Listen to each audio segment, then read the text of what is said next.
তারেক রহমানের ফেরা নির্বাচনের তফসিলের উপর নির্ভর করছে না, বললেন ফখরুল। রাজধানীতে জাতীয় পার্টি ও গণ অধিকার পরিষদের সংঘর্ষ। বাঘারপাড়ায় 5টি বৈদ্যুতিক ট্রান্সমিটার চুরি, 300 বিঘা জমির ধান নিয়ে দুশ্চিন্তায় কৃষক। মোরেলগঞ্জের 55টি কমিউনিটি ক্লিনিকের অধিকাংশ তালাবদ্ধ। বিএনপির প্রতিষ্ঠাবার্ষিকী উপলক্ষে ঝিনাইদহে ফ্রি মেডিকেল ক্যাম্প অনুষ্ঠিত। ফোনালাপ কেলেঙ্কারি, ক্ষমতাচ্যুত হলেন থাইল্যান্ডের প্রধানমন্ত্রী। এক ম্যাচ আগেই ভারতের শিরোপা, বাংলাদেশ রানার্স আপ। দর্শক, আমাদের রাতের আয়োজনে আপনাদের সাথে আছি আমি স্বপ্না দেবনাথ। শুনছিলেন প্রধান শিরোনাম। বিস্তারিততে যাওয়ার আগে আপডেট খবর পেতে গ্রামীণ কাগজের ইউটিউব চ্যানেল সাবস্ক্রাইব এবং ফেসবুক পেজ ফলো করে রাখুন। নির্বাচনে অংশ নিতে পারেন বিএনপি চেয়ারপারসন খালেদা জিয়া, এমন ইঙ্গিত দিলেন মহাসচিব মির্জা ফখরুল ইসলাম আলমগীর। তিনি বলেন, উনি যেখানেই দাঁড়াবেন সেখানেই জিতবেন। আজ এক অনুষ্ঠানে ফখরুল জানান, তারেক রহমানও খুব শিগগিরই দেশে ফিরবেন, তবে তা নির্বাচনের তফসিলের উপর নির্ভর করছে না। তিনি আরও বলেন, নির্বাচনী জোটের বিষয়ে এখনো সিদ্ধান্ত হয়নি।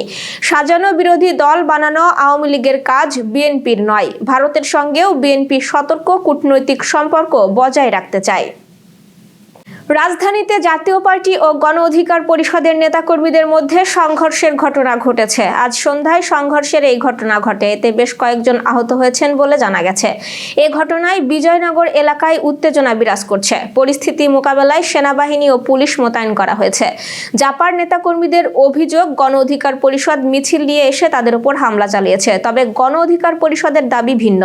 তাদের বক্তব্য, শান্তিপূর্ণ মিছিল নিয়ে কার্যালয়ের সামনে পৌঁছলে জাতীয় পার্টির অফিস থেকে ইটপাটকেল নিক্ষেপ শুরু হয়। তাদের অভিযোগ, শুধু জাপাই নয়, সেখানে আওয়ামী লীগ ও যুবলীগের কর্মীরা উপস্থিত ছিলেন।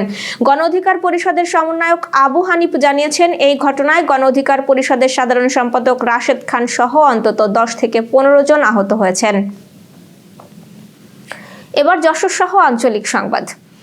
যশোরের বাঘারপাড়ায় সেচ পাম্পের 5টি বৈদ্যুতিক ট্রান্সমিটার চুরি হয়েছে। ঘটনাটি ঘটেছে বন্দবিলা ইউনিয়নের নিমটা মাঠে।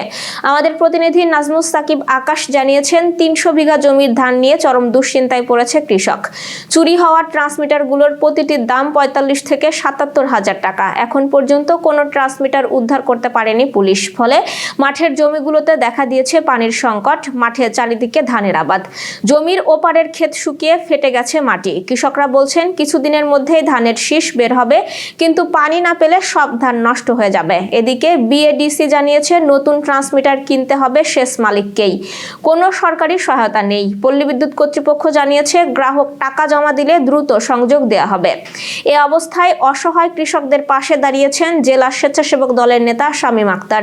তিনি সরজমিনে গিয়ে কৃষকদের দুর্দশার কথা শুনেছেন এবং আর্থিক সহায়তার আশ্বাস দিয়ে বিষয়টি ঊর্ধ্বতন মহলকে জানিয়েছেন। বাগেরহাটের মোরেলগঞ্জে 55টি কমিউনিটি ক্লিনিকের অধিকাংশই দীর্ঘদিন ধরে তালাবদ্ধ। আমাদের প্রতিনিধি গণেশ পাল জানিয়েছেন, প্রায় 1 বছর ধরে বন্ধ রয়েছে ওষুধ সরবরাহ না থাকার কারণে। ফলে দূর দূরান্ত থেকে আসা রোগীরা প্রাথমিক চিকিৎসা থেকে বঞ্চিত হচ্ছেন। স্থানীয়রা বলছেন, সপ্তাহে কয়েকদিন ক্লিনিক খোলা হলেও ওষুধের অভাবে কার্যক্রম প্রায় অচল। দায়িত্বরত সিএইচসিপিরা নিয়মিত দায়িত্ব পালন করছেন না, আর মাঠ পর্যায়ে কর্মকর্তাদেরও তদারকি নেই। অভিযোগ উঠেছে, ওষুধের চাহিদা সঠিক সময়ে পাঠানো হচ্ছে না, ফলে স্বাস্থ্যসেবা কার্যক্রম মারাত্মকভাবে ব্যাহত হচ্ছে। তবে উপজেলা স্বাস্থ্য কর্মকর্তারা জানিয়েছেন, শিগগিরই ওষুধ বরাদ্দ হলে এই সংকট কেটে যাবে। কিন্তু এর মধ্যে সাধারণ মানুষ বলছেন, বারবার শুনতে হচ্ছে শুধু একটাই কথা, ওষুধ নেই।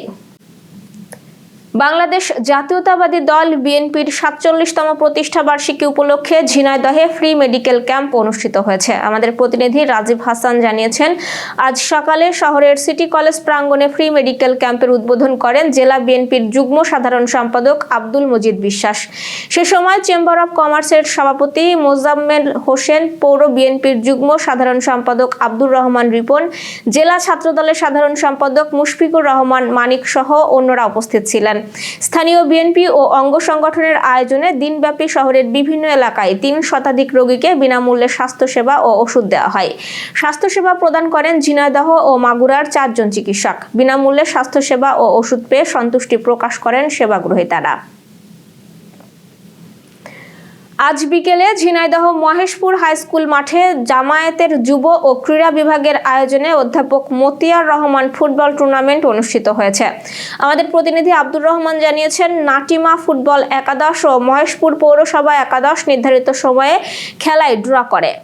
পরে ট্রাইব্রেকারে পৌরসভা বিজয় লাভ করে। খেলা শেষে ট্রফি ও চেক তুলে দেন অধ্যাপক মতিয়ার রহমান। এ সময় উপস্থিত ছিলেন সাবেক উপজেলা চেয়ারম্যান আব্দুল হাই, উপজেলা জামায়াতের আমির ফারুক আহমেদ, উপজেলা সেক্রেটারি ইসমাইল হোসেন পলাশ, সাবেক ইউপি চেয়ারম্যান আব্দুল আলী সহ অন্যরা।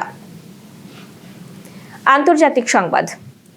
থাইল্যান্ডের প্রধানমন্ত্রী পেতংতার্ন সিনাওয়াত্রাকে পদচ্যুত করেছে দেশটির সাংবিধানিক আদালত। কারণ কম্বোডিয়ার সাবেক প্রধানমন্ত্রী হুন সেনের সাথে তার ফোনালাপ ফাঁস, যেখানে দেশটির সেনাবাহিনীকে সমালোচনা করে কম্বোডিয়ার প্রতি নমনীয় অবস্থান নেন তিনি।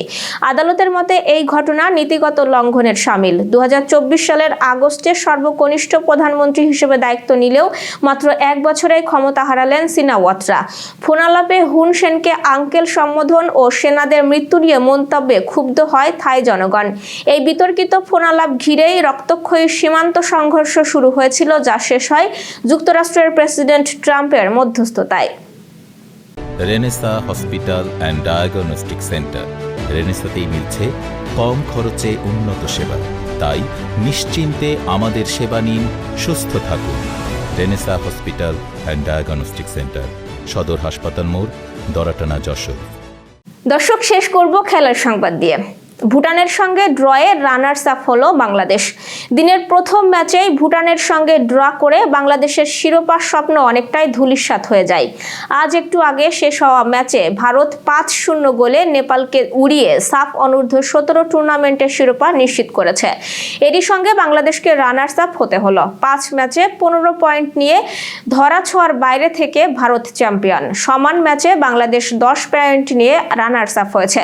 নেপাল 3 ও ভুটান 1 পয়েন্ট পেয়েছে। বাংলাদেশ রাউন্ড রবিন লিগে শেষ ম্যাচে আগামী রোববার ভারতের মুখোমুখি হবে। সেই ম্যাচটি শুধুই নিয়ম রক্ষার। দর্শক, এই ছিল আজকের রাতের আয়োজন। এরপর সকালের খবর দেখার আমন্ত্রণ জানাচ্ছি। সেই সাথে করোনা প্রতিরোধে স্বাস্থ্যবিধি মেনে চলুন, সতর্ক হন ডেঙ্গু প্রতিরোধেও। শুভরাত্রি।